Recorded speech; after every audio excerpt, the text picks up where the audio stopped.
లక్నోలో ఒక క్రిమినల్ 3 సంవత్సరాల అమ్మాయిని రేప్ చేశాడు. అయితే వితిన్ 24 అవర్స్‌లోనే ఆ క్రిమినల్‌ని చంపేశారు ఎన్‌కౌంటర్ చేసి పోలీసులు. బట్ భారతదేశంలో ఇలాంటి చట్టాలు అనేవి లేవు కదా! అసలు ఆ క్రిమినల్‌ని ఎలా చంపారు? అసలు ఈ కేసు అంతా ఏంటి? ఎక్కడ జరిగింది? ఎలా జరిగింది? అన్నది ఈ వీడియోలో నేను చెప్తా. అలంబాగ్ మెట్రో స్టేషన్ లక్నోలో జరిగింది ఈ ఇష్యూ అంతా. ఒక పేరెంట్స్ పోలీస్ స్టేషన్‌కి వెళ్లి కంప్లెయింట్ ఇవ్వడం జరిగింది. రాత్రి మా మధ్య పడుకున్న పాప తెల్లారి లేచేసరికి కనిపించట్లేదు సార్ అని చెప్పి కంప్లెయింట్ ఇవ్వడం జరిగింది.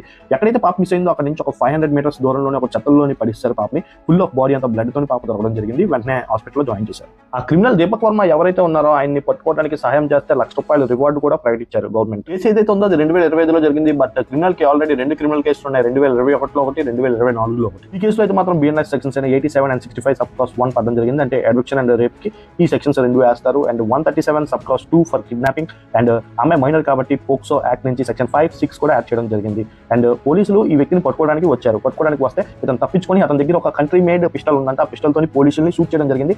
So attempt to murder BNS section 109 కూడా యాడ్ చేయడం జరిగింది. And country made pistol local pistol ఏదైతే ఉందో ఆయన యూజ్ చేస్తున్నందుకు ఆర్మ్స్ యాక్ట్ ప్రకారం సెక్షన్ 3, సెక్షన్ 25 and 27 కూడా పడ్డం జరిగింది. వెహికల్ మీద వెళ్తుండగా పోలీసులు ఇతన్ని గుర్తించి ఇతన్ని ఫాలో అయ్యి ఆగమని సరెండర్ అవ్వమని కోరారు. బట్ ఇతను సరెండర్ అవ్వకుండా అతని దగ్గర ఉన్న లోకల్ మేడ్ పిస్టల్ తీసి పోలీసుల మీద 2 రౌండ్లు కాల్పులు జరిపాడు. ఫస్ట్ రౌండ్ మిస్ అయింది. బట్ సెకండ్ రౌండ్ పోలీస్ ఆయనకి తగిలింది. బుల్లెట్ ప్రూఫ్ వెస్ట్ వేసుకోవడం వల్ల ఆయన సేఫ్ అయ్యారు.